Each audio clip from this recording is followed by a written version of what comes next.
that. Dr. Abel, we have two questions for you this morning. Okay. From your early days and preaching on tithe, it can be said your wealth and all you have is as a result of those early days preaching. Totally wrong. Okay, so let me just finish that. So now that you have changed, how would you give back to those whose tithe made you wealthy? Totally wrong. Okay. Tithes are received and administered by the church, not me. Nobody paid tithe to Abel. They paid tithe to Power City. Power City administered their tithe and offerings. We have owned a TV station for over 25 years now.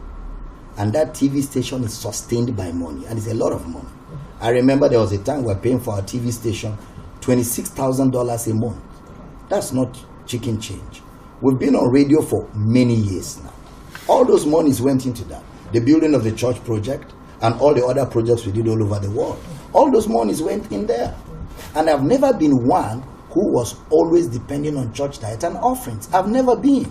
There's a chartered accountant who what do they call, audits the church account. Okay. All the records are there. Mm-hmm. So if anybody gave tithe to Power City, it was used for church purposes. So now that Power City no longer takes tithe, how is all of this branches? All of us give. And now we have more money than when we were tithing, because people understand that 10% is too small for what Jesus has done for me. People are giving generously. And that's what I'm teaching pastors. And they're angry with me. So in that context, if we can bring, because what I can deduce from our conversation with you this morning is that you may or may not necessarily have a problem with tithing. It is the legality to tithing that you have a problem with. So and the stinginess in it. So if I decide to tithe, but I come from a free will, there's a legalism and a stinginess in it. Okay. So what I'm saying, if I decide to tithe with the knowledge of take out the legality, make sure it's a free will offering, so I can increase my tithe from 10%. Once it's not 10%, you're no more tithing. Once it's not the 10%, moment it's not 10th is not tithe. Okay. The moment you add 1 naira to the 10th or remove 1 naira from the 10th, you're no more tithing. So tithing is basically 10th. That's why the word tithe is 10th. So I think we have an issue. And there are 3 different tithes. Oh. So you have to ask the pastor asking for tithe, which of them? Break down the 3 tithes. The first one is the one you pay once in 3 years. Once in 3 years. Mm-hmm. Okay?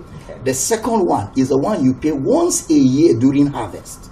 Because tithe came from food proceeds. Mm-hmm. That's where it came from in the entire Bible. Mm-hmm. Tithe was always from food. So they have to wait for harvest. During harvest, you now bring that one. The third one is the one you will bring the tithe with your family. It's there in the Bible. You buy alcohol and all of you will drink.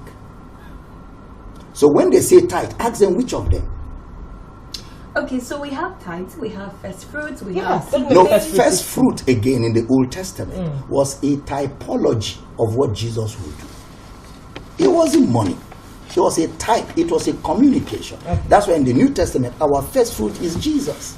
So just before we are able to take calls, because the calls are already coming in, I'm going to ask you this morning,